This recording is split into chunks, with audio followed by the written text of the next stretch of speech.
The circular chamber of the Galactic Confederation's High Council gleamed with the soft blue light of holographic displays.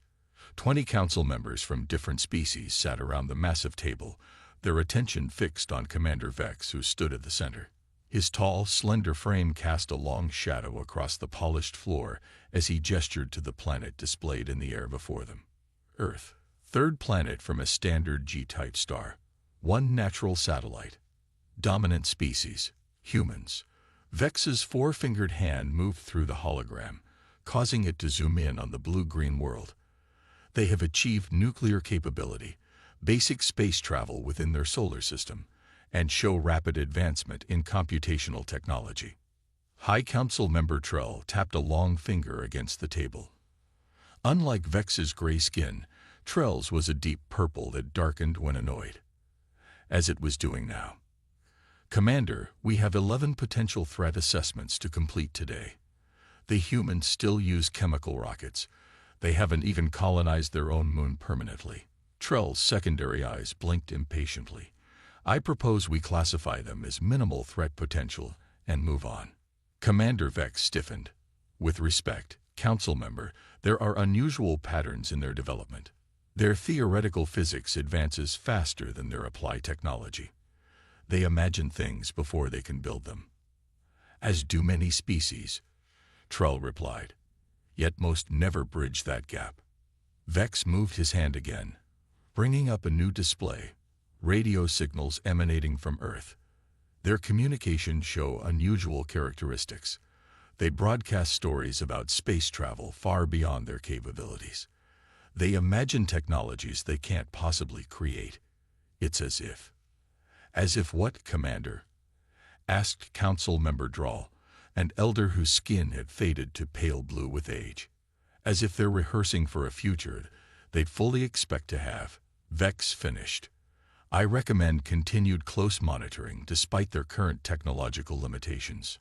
Trell rose from his seat, standing at nearly twice Vex's height. He dominated the chamber. The Confederation faces real threats. The Voral expansion at the outer rim. The resource crisis in the Bendari sector. We cannot waste precious monitoring resources on a species that might become interesting in a few hundred cycles. Murmurs of agreement rippled through the council.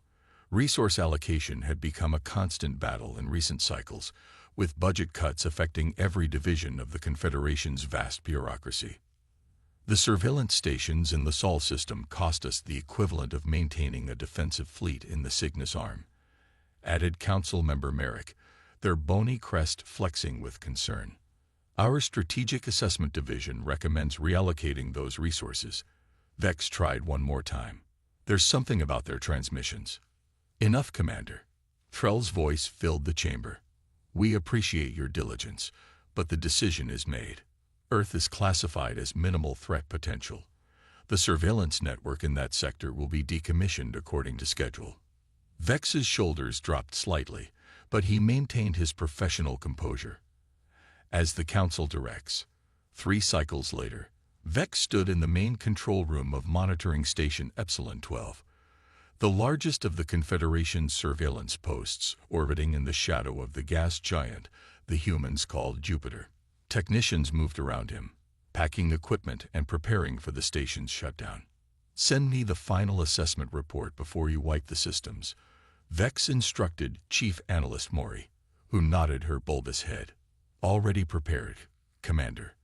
Though I must note my team shares your concerns. Her wide-set eyes blinked in sequence, a sign of distress in her species. We've detected unusual spikes in their quantum physics research transmissions, and their entertainment broadcasts increasingly depict advanced space travel scenarios with surprising technical accuracy. Vex reviewed the report on his console, scrolling through the data. Any direct evidence of technological breakthrough? Nothing conclusive. Their space agencies still struggle with the same chemical propulsion systems. Their attempts at nuclear propulsion remain theoretical. No evidence of artificial gravity or energy shields. Mori hesitated before adding, but their theoretical models are becoming more sophisticated. There's a mathematical elegance to their recent work that what? Vex prompted when she fell silent. That some of our scientists find impressive, she admitted, particularly their approaches to problems from unusual angles. They think differently. Vex saved the report to his personal device. Make a note of that in the final assessment. Already done, Commander, but no one will read it. Maury gestured to the emptying control room. This whole network will go dark in 6 hours. The data archive will be compressed and stored in the central library on Xilaris. No one accesses those archives unless there's a reason. And without monitoring, we'll have no reason, Vex mused. A perfect circle of ignorance. The final shutdown sequence began around them, systems powering down one by one. Holographic displays flickered and vanished. The hum of processors faded to silence. It feels wrong, Maury said quietly. 17 cycles of monitoring, ended because of budget cuts. Vex moved to the last active viewing port, gazing at the distant speck that was Earth. Add one final note to the report, Chief Analyst. Sir, note that Commander Vex officially protests this decision and recommends review in no more than 5 cycles. Maury hesitated. That will not be well received by the Council. Nevertheless, make the note. She nodded and added the entry. The report was filed, compressed, and transmitted to the Central Archive on Xilaris, where it would join billions of other reports in the vast data vaults of the Confederation, unread and forgotten. As the last Confederation personnel boarded their transport vessel, automated systems completed the final shutdown sequence. The massive sensor arrays that had monitored Earth's communications for nearly 2 decades powered down. The quantum entanglement communicators that had instantly relayed data across light years fell silent. The stealth field generators that had kept the station hidden from Earth's primitive detection systems ceased functioning. In the darkness of space, the monitoring station became just another piece of orbiting debris, indistinguishable from the countless asteroids and moonlets circling the gas giant. On Earth, in an underground facility beneath the New Mexico desert, a technician looked up from her console with a puzzled expression. Sir, she called to her supervisor. That strange signal we've been tracking near Jupiter. It's gone. Her supervisor barely glanced up from his tablet. Probably just some unusual solar radiation pattern. Make a note in the log and move on. Yes, sir. She hesitated before adding. But it was the 3rd signal to disappear this month, all from different points in our outer solar system. Coincidence, he replied, already walking away, or equipment malfunction. Run a diagnostic on the deep space array. Already did, sir. Everything's working perfectly. But her supervisor had already left the room. With a sigh, she made her entry in the log. Unidentified signal J27, ceased at 3:42 hours. Cause unknown. She couldn't know that she had just witnessed the Confederation abandoning its watch over Earth, nor could she know what that abandonment would mean for humanity's future among the stars. The clock was now ticking on the greatest misjudgment in Confederation history. 10 years passed since the Confederation abandoned their monitoring stations. 10 years of silence during which humanity took an unexpected leap. Admiral James Wilson stood before the massive viewport of Earth's first true starship, the Pathfinder. At 62, his hair had turned completely white, but his eyes still held the sharp intensity that had made him legendary in global military circles. The blue glow of faster-than-light energies reflected off his face as he watched the stars blur. FTL transition complete, Admiral, reported Captain Bell from her command chair. All systems nominal. We've successfully reached the Proxima Centauri system. Wilson nodded, maintaining his stoic expression despite the historic moment. Humanity had just completed its first jump beyond the solar system, a journey that should have taken years accomplished in mere hours. Begin stealth protocols, Wilson ordered. No active scanning until we've completed passive sweep of the system. The bridge crew moved with practiced efficiency. Though this was their first actual interstellar journey, they had trained for years in simulations. Every officer knew the importance of the Admiral's standing order. Remain undetected at all costs. Sir, asked Lieutenant Parker, looking up from his sensor station. "Do you really believe there are aliens watching?" Wilson turned his gaze to the young officer. "I've spent 30 years analyzing those signals, Lieutenant. The ones that suddenly disappeared from our outer solar system one by one. They weren't natural phenomena." Captain Bell nodded in agreement. "The technology we developed from studying those signal patterns is what powers this ship. Someone was watching us, and then they stopped. The question is, why? And more importantly," Wilson added, "what will they do when they realize we've noticed and used their technology against them?" 6 months later, in a hidden facility beneath the lunar surface, Dr. Maya Rivera guided her team through the final adjustments to Earth's newest breakthrough. The chamber housing the quantum entanglement communicator hummed with energy as technicians calibrated its delicate components. "Careful with the alignment," Maya instructed. "We only get one shot at establishing the link with Pathfinder." Her assistant, Dr. Tom Harris, checked the readings on his tablet. "It's still remarkable that we figured this out from those fragments of alien signals. Instantaneous communication across 20 light years." Maya smiled slightly. "Not just figured it out, improved it. Our version uses 30% less energy than what we could determine from their transmission patterns." The truth was something few people outside this facility knew. Humanity's great technological leap forward hadn't come from brilliant innovation alone, but from careful study of the mysterious signals that had surrounded Earth for years. When those signals vanished, Earth's combined scientific community had been given a singular purpose: determine what had been watching them and prepare for either contact or conflict. A soft chime indicated the system was ready. Maya took a deep breath and activated the quantum link. "Pathfinder, this is Luna Base. Do you receive?" After a moment of silence that felt eternal, Admiral Wilson's voice came through with perfect clarity despite being 20 light-years away. "Luna Base, this is Pathfinder. We receive you 5 by 5. Quantum entanglement link established and stable." A cheer erupted through the lunar facility. Maya exchanged a smile with Tom before returning to professional mode. "Admiral, we're ready to receive your report." Wilson's voice became grave. "Pathfinder has established our 8th outpost at the edge of what we believe is alien-controlled space. We've detected regular traffic patterns consistent with an advanced civilization. Ships moving faster than light, using a method different from our own." Maya's fingers flew across her console, documenting every word. "Any signs they've detected our presence?" "Negative. Our stealth technology is working perfectly. They seem to have no concept of the approach we're using to mask our energy signatures." There was a pause before Wilson continued. "Dr. Rivera, we've recovered something from an abandoned outpost. Some kind of data storage device. We're bringing it back for analysis." "How soon?" 2 weeks, Earth time. "But there's something else you should know." Wilson's voice lowered. "Based on our observations, these aliens are organized, highly structured, and they're everywhere. We're looking at what appears to be a vast interstellar empire or confederation."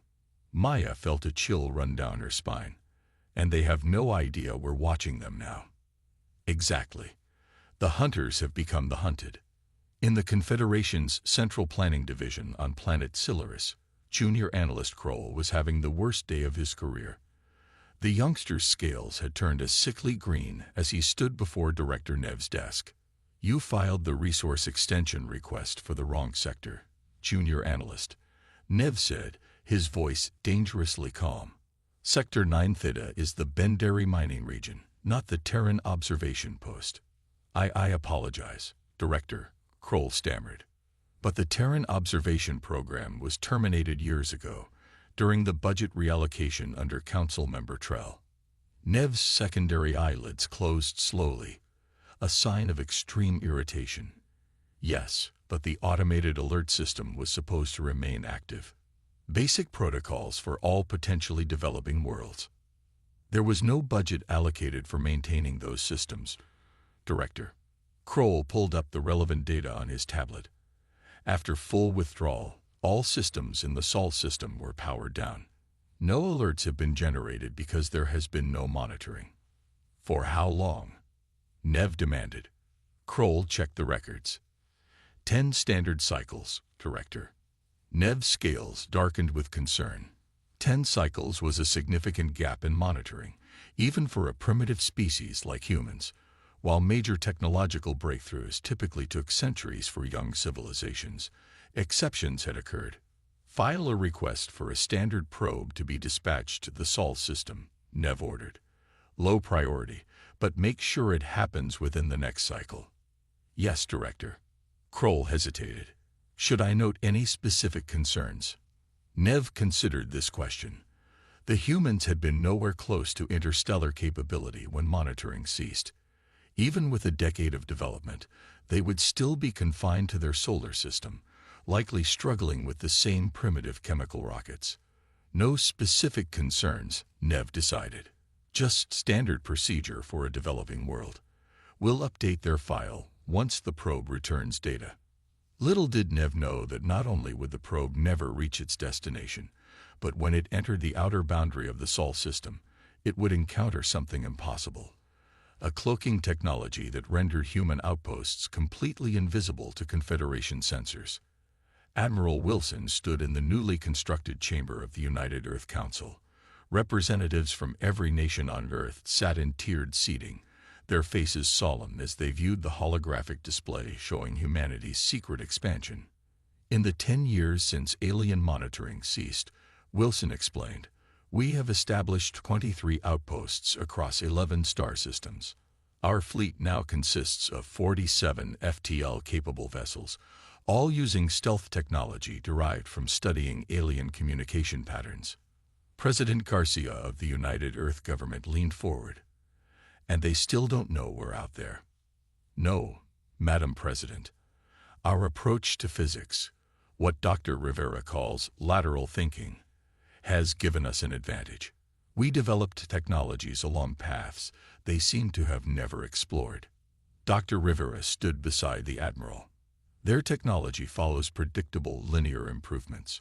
Ours took a completely different direction. They're looking for energy signatures that our ships simply don't produce. Wilson nodded and continued, we now stand at a crossroads. Continue our silent expansion, or reveal ourselves and establish diplomatic contact. The chamber fell silent as the representatives contemplated the options.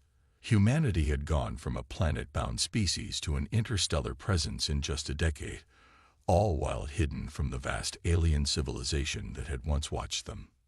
The moment of decision approached, and somewhere across the stars, the Confederation remained blissfully unaware that their greatest misjudgment was about to be revealed. The Confederation patrol ship Vigilant cruised through the outer reaches of the Arcturus system, its long, sleek hull gleaming under the distant starlight. Captain Mord stood on the bridge, his 4 arms crossed behind his back, as he watched his crew perform routine scans. Another empty patrol, he muttered to his second-in-command, Officer Len. 3 cycles of border duty, and not a single noteworthy incident. Quiet is good, Captain, Len replied, her voice modulator adjusting to a soothing frequency. The Confederation thrives on predictability. The sensor officer suddenly straightened in her seat. Captain, unusual energy reading at coordinates 227 Mark 43. Mord's boredom vanished instantly. Classification. Unknown, sir. It appeared suddenly, as if it just arrived in the system. Mord moved to the sensor station and studied the readings himself. Launch probe drones, full spectrum analysis. The drones shy out from the Vigilance launch tubes, streaking toward the mysterious energy signature. On the main view screen, the crew watched as the drones approached empty space, and then suddenly revealed the outline of a ship as their scanning beams struck an invisible hull. Stealth technology. Len whispered, mandibles clicking in surprise. But our sensors should detect any known cloaking field. The sensor officer worked frantically at her station. The ship appears damaged, Captain. There's a radiation leak in their propulsion system.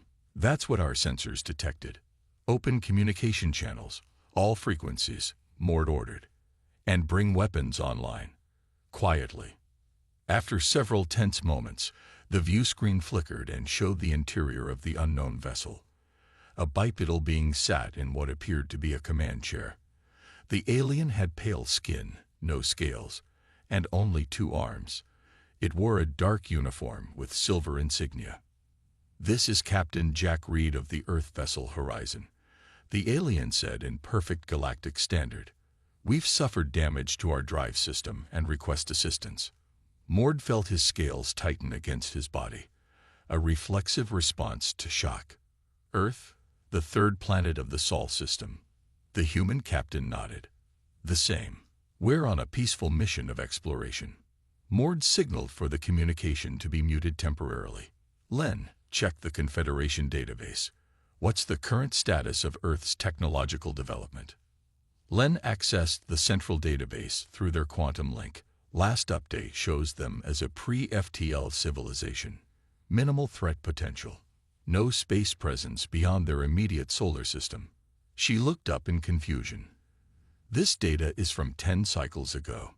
Mord's scales now flushed a deep blue of concern.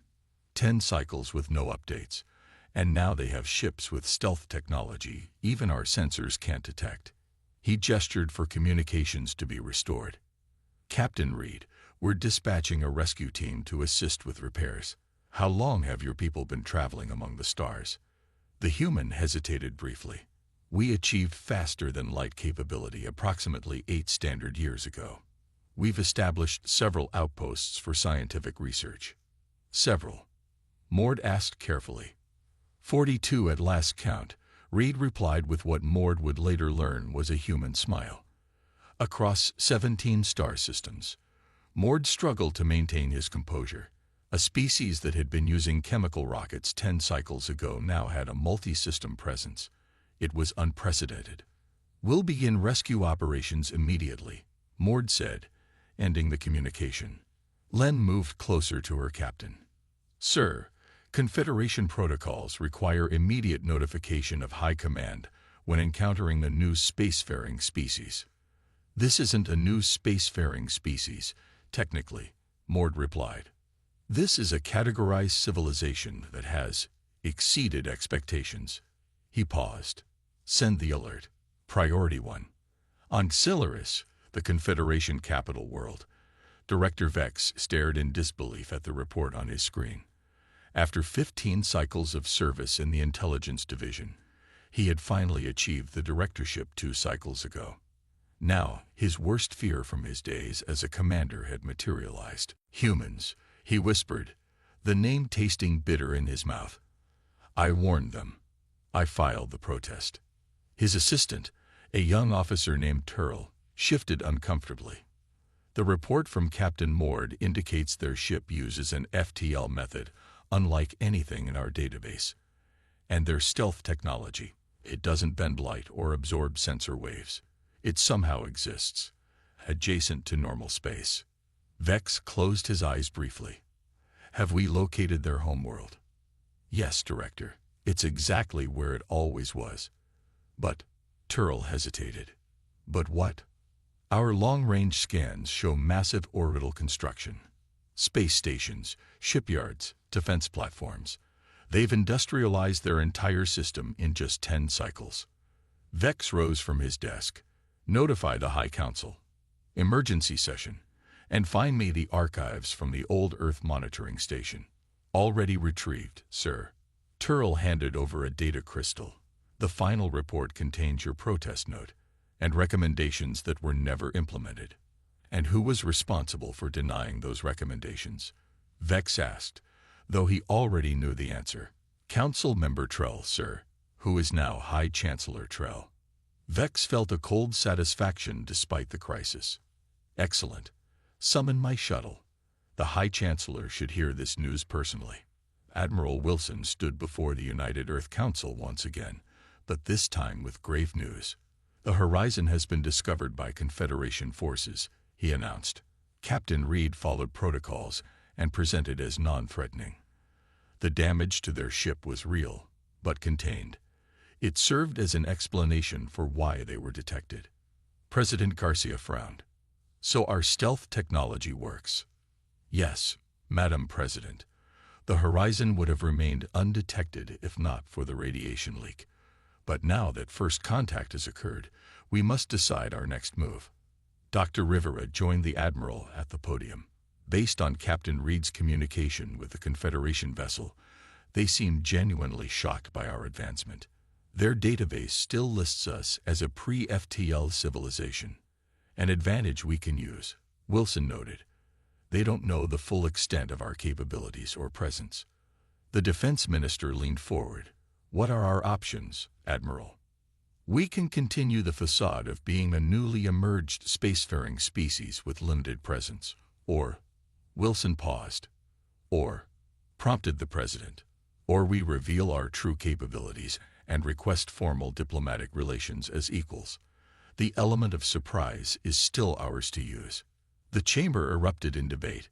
Some representatives argued for caution, suggesting humanity should hide its true strength until more was known about the Confederation. Others pushed for immediate revelation, believing a position of strength would ensure better treatment. President Garcia raised her hand for silence. What do we know about their intentions toward us? Dr. Rivera consulted her data. From what we've gathered, the Confederation operates on a hierarchical system based on technological development and territorial control. New species are typically assigned a protectorate status for centuries before gaining limited representation, which would be unacceptable, Wilson added firmly. The president nodded. Prepare a diplomatic team. We will reveal ourselves, but strategically. The Confederation should understand that humanity comes to the galactic stage as an equal, not a subject. As the council session ended, Admiral Wilson and Dr. Rivera walked together through the grand hallway of Earth's United Government building. They never expected us to advance so quickly, Rivera mused. Their mistake was assuming we would follow the same technological path as other species. Wilson smiled slightly. Their bigger mistake was leaving us those breadcrumbs to follow, their communication signals, their energy signatures. By trying to watch us, they showed us exactly what to look for. And by stopping their watch, Rivera added, they gave us the freedom to develop without interference. Wilson looked out through the massive windows at the gleaming spaceport beyond, where dozens of FTL-capable ships prepared for departure to Earth's growing network of colonies and outposts. The Confederation is about to learn a valuable lesson, he said quietly.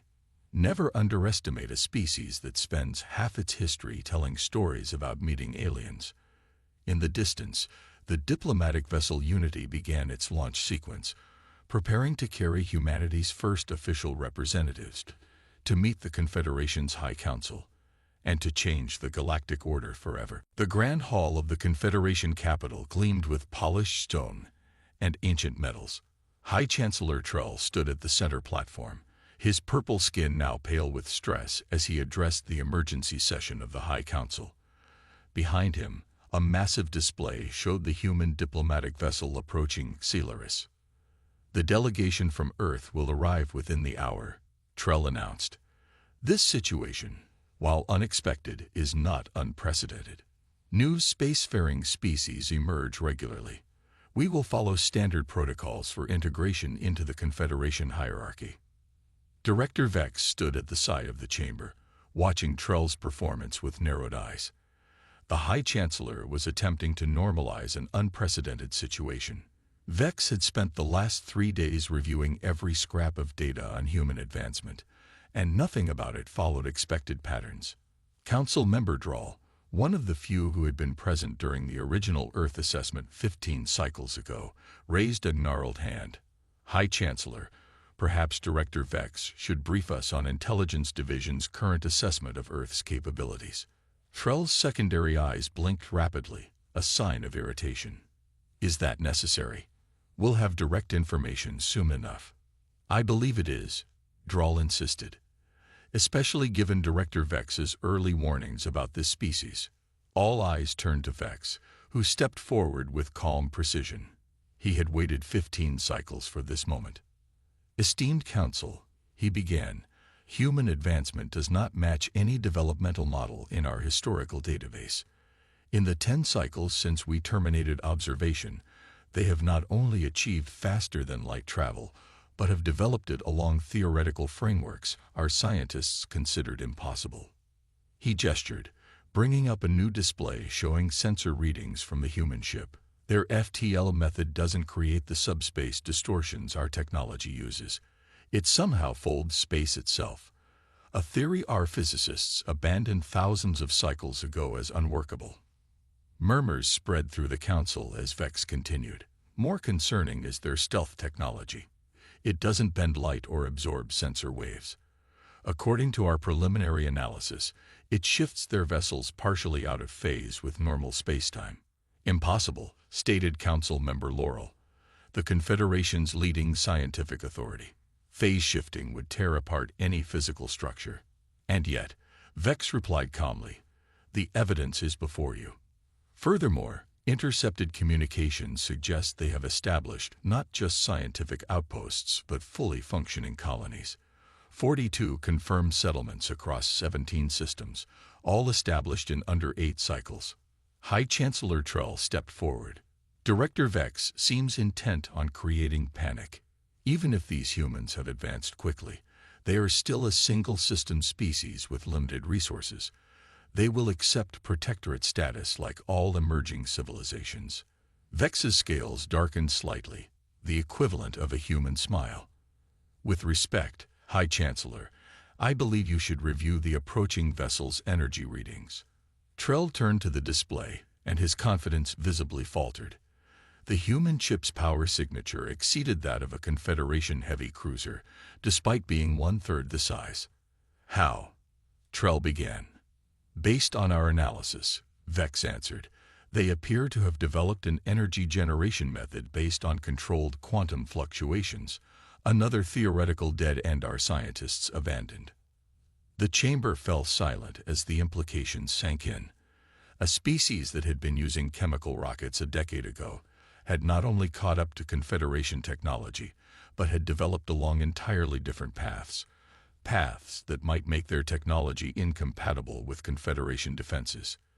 They're here, announced a technician, breaking the silence. The human diplomatic vessel Unity docked with perfect precision at the Xylaris orbital station. Admiral Wilson led the delegation, with Dr. Rivera and 5 other human specialists following behind. They wore simple, elegant uniforms without excessive ornamentation, a calculated choice to appear confident but not aggressive. A Confederation reception party waited in the docking bay, led by a tall, purple-skinned official who stepped forward with formal rigidity. I am High Chancellor Trell of the Galactic Confederation. On behalf of the 523 member species, I welcome you to Xylaris. Wilson nodded respectfully. Admiral James Wilson of Earth, we appreciate your welcome, High Chancellor. This is an historic moment for both our peoples. Trell's secondary eyes narrowed slightly. Indeed, your rapid advancement has been remarkable. The Council is eager to discuss your integration into the Confederation structure. As a newly spacefaring species, you will find our protectorate program quite beneficial to your development. Wilson exchanged a glance with Dr. Rivera before responding. While we appreciate the offer, High Chancellor, Earth comes to this meeting as a sovereign stellar nation, not a protectorate applicant. That's not how our system works. Admiral, Trell replied, a hint of condescension entering his voice. All new species begin as protectorates. It's for your own benefit. The galaxy can be dangerous for newcomers. Wilson smiled politely. Perhaps you misunderstand our position. Earth isn't requesting admission. We're proposing a mutual recognition treaty between equals. A low-ranking official approached Trell and whispered something that made the High Chancellor's skin fade to an even lighter purple. What is it? Wilson asked. Trell straightened his already imposing frame. Our sensors have detected 3 more human vessels entering the system. You were permitted 1 diplomatic ship. Actually, Wilson replied, those aren't additional diplomatic vessels. They're our escort. They've been with us the entire journey, maintaining stealth protocols until now as a security measure. Standard procedure for diplomatic missions into unknown territory. A gray-skinned official stepped forward from the Confederation delegation. You had invisible escort ships following your vessel through Confederation space. This is Director Vex of our intelligence division, Trell introduced reluctantly. Wilson inclined his head toward Vex. Yes, Director. Standard security protocol. I'm sure you understand the precaution. Vex's expression remained unreadable, but something like respect flickered in his eyes. Most prudent, High Chancellor, perhaps we should move this discussion to the council chamber. The Grand Hall fell completely silent as Dr. Rivera finished her presentation. The holographic display above the council table showed technology after technology the humans had developed, each following theoretical paths the Confederation had abandoned centuries or millennia ago. In summary, Rivera concluded, human thinking appears to approach problems from fundamentally different angles than Confederation species. Where your scientists see a dead end, ours might see an opportunity. This cognitive divergence explains our rapid development once we understood the basic principles we discovered from studying your monitoring signals. You knew we were watching you. Council member Laurel asked, genuinely curious. We detected your observation platforms years before you shut them down. Wilson confirmed. We couldn't understand the technology then, but we gathered enormous amounts of data. When the signals stopped, we realized we had been given an opportunity. Director Vex stepped forward. You used our own monitoring technology against us. We learned from it, Wilson corrected, and improved upon it. High Chancellor Trell had remained silent through most of the presentation, but now he spoke. Even with these advancements, Earth is still one planet with limited resources. The Confederation spans thousands of worlds across 3 galactic arms. Wilson nodded in acknowledgement. Which is why we come in peace, seeking cooperation rather than conflict. However, there's one more thing you should know. He gestured to Dr. Rivera, who activated the final part of their presentation. The hologram shifted to show 3 distinct alien species, none of which were represented in the council chamber. During our exploration, we encountered these 3 species in systems your star charts marked as uninhabited. They had been overlooked by your survey teams, possibly because their technological signatures didn't match your expected patterns. Shocked murmurs filled the chamber. Missing 3 spacefaring species was an unprecedented failure of Confederation exploration protocols. We've established peaceful relations with all 3, Wilson continued. They've formed their own coalition, which now has a mutual defense treaty with Earth. The implications were clear. Earth might be one planet, but it was no longer alone. And the Confederation's assumption of complete galactic knowledge had been shattered in a single moment. Director Vex moved to stand beside High Chancellor Trell. For the first time in the meeting, Vex allowed himself a visible reaction, one that humans would recognize as a smile. I believe, Vex said quietly to Trell, this would be the moment to reconsider our assessment of Earth's threat potential. The central garden of Celaris bloomed with plants from hundreds of worlds. Admiral Wilson walked slowly beside Director Vex, both leaders taking a rare moment away from the intense negotiations that had stretched over 3 weeks. Your proposal is causing quite the stir, Admiral, Vex said, his gray scales catching the light of Celaris's twin suns. A galactic alliance instead of the Confederation. Equal representation regardless of technological development. Many elder species find these ideas disturbing. Wilson stopped beside a fountain where water flowed upward instead of down, one of the many subtle displays of Confederation technological prowess designed to impress visitors. Change is always disturbing to those who benefit from the current system, Wilson replied. But your own history shows the weakness of the Confederation model.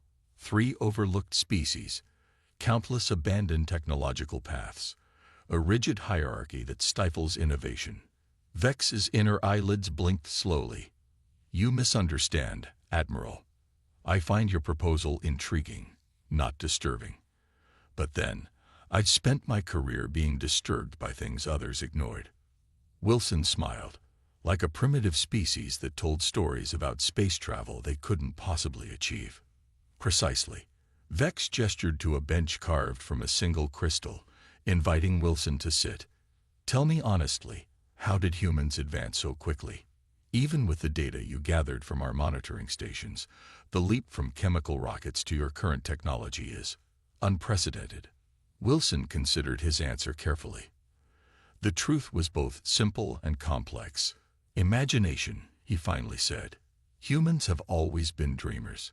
For thousands of years before we had the technology, we told stories about traveling to the stars. We imagined meeting aliens, building faster-than-light ships, creating new worlds. When we found evidence that aliens were real, your monitoring signals, it wasn't a shock. It was confirmation of what we had always believed. But the technical challenges were approached differently. Wilson finished. Your scientists follow logical progressions. If path A leads to a dead end, they abandon it entirely. Humans are more stubborn. We'll try path A from 100 different angles before giving up. And sometimes, that 100th attempt breaks through. Vex nodded slowly. A cognitive difference. Fascinating. He paused. High Chancellor Trell will never support your alliance proposal. Too much power would be lost by the elder species. And you. I warned about Earth's potential 15 cycles ago. No one listened. Vex's scales darkened slightly. The equivalent of a smile.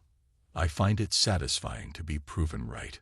The Grand Council chamber was packed beyond capacity. Representatives from all 523 Confederation member species crowded the tiered seating, while diplomatic teams from Earth and the 3 newly discovered species, the Naren, the Volsci, and the Tellarites, stood at the center. The tension in the room was palpable. High Chancellor Trell took the elevated podium, his purple skin now a deep, troubled shade. This emergency session of the High Council will now decide on the proposed Galactic Alliance Charter. The proposal requires a 2/3 majority to pass. Dr. Rivera stood beside representatives from each of the 3 new species. Over the weeks of negotiation, they had formed a unified front, their combined knowledge of technologies overlooked by the Confederation, creating a powerful bargaining position. Trell continued, his voice heavy with reluctance. The terms include equal representation for all spacefaring species regardless of technological tier or territorial holdings, shared access to scientific discoveries, and a mutual defense pact. Murmurs rippled through the chamber. For many of the elder species who had enjoyed privileged positions for thousands of cycles, the proposal threatened their status. For younger, less developed species who had lived under protectorate restrictions, it offered unprecedented opportunity. Council Member Drall, one of the oldest members, raised his hand. Before we vote, I wish to address the Council. Trell nodded permission, his secondary eyes narrowed with suspicion. Drall had been showing troubling signs of supporting the humans. The ancient counselor rose slowly. I have served on this council for 142 cycles. I have seen the Confederation expand, fight wars, and absorb new species. But never have I seen us so thoroughly surprised as we have been by humanity. He gestured toward the Earth delegation. These beings have shown us the flaw in our system, our assumption that there is only one path of technological advancement, one correct way to approach the universe. By shutting down our observation of Earth to save resources, we blinded ourselves to an entirely different way of thinking. Drall turned to face the full council. I have reviewed Director Vex's original assessment from 15 cycles ago. He warned us then that humans think differently. We ignored him because it didn't fit our models. That mistake nearly cost us our position in the galaxy. The chamber had gone completely silent. Even Trell seemed unable to interrupt the elder's speech. I vote in favor of the alliance, Drall concluded. Not because humans have forced our hand with their technological surprises, but because their proposal offers something our Confederation has lost: adaptation, flexibility, and the wisdom to recognize different paths to the same stars. 3 days later, Admiral Wilson and Director Vex stood on the observation deck of the orbital station, watching as ships from dozens of worlds moved into formation for the signing ceremony. The vote had been close, nearer to the two-thirds requirement than anyone had predicted, but the Alliance Charter had passed. 37% of Confederation species voted against the Alliance. Vex noted, "They will not accept this change easily." Wilson nodded, "Change never comes without resistance," but more than 60% saw the opportunity in cooperation, because humans demonstrated technologies that could potentially threaten Confederation dominance. Vex pointed out, "Fear is a powerful motivator." As is hope, Wilson countered, "Many younger species voted for the Alliance because it offers them a voice they never had in the Confederation." Below them, on Xilaris itself, construction had already begun on the new Alliance headquarters, a symbolic placement on the former Confederation capital world. "There's still one question you haven't answered, Admiral," Vex said, turning to face Wilson directly. "During your expansion, before we discovered you, you found evidence of our military capabilities, our defensive systems, our weaknesses. You could have struck first, established dominance through force. Why didn't you?" Wilson smiled. "Another human trait, Director. For all our stories about meeting aliens, most of them end with cooperation, not conquest. We'd rather build something together than rule alone." Vex considered this, an admirable sentiment. "I hope it proves sustainable.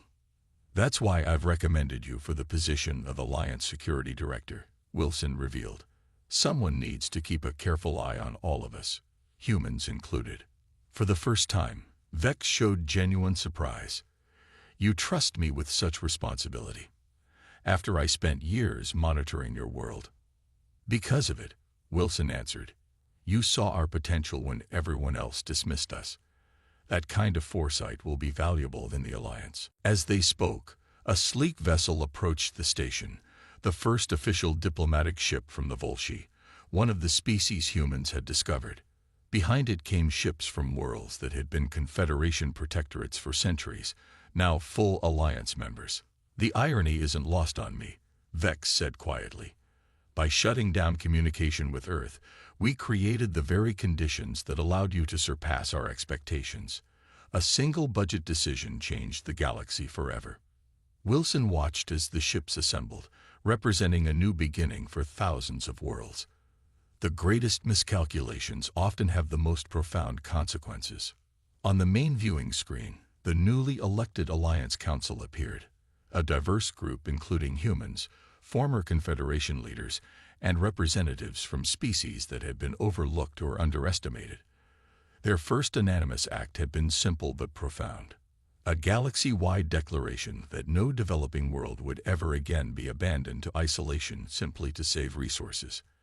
As the signing ceremony began, Wilson couldn't help but smile at the final line of the Alliance Charter, words suggested by Dr. Rivera, but embraced by representatives from hundreds of worlds. "United in diversity, stronger through difference, we reach for the stars together." The moment the Confederation realized Earth's true potential had become the moment the galaxy found a new path forward, one where being different wasn't a weakness to overcome, but a strength to be celebrated.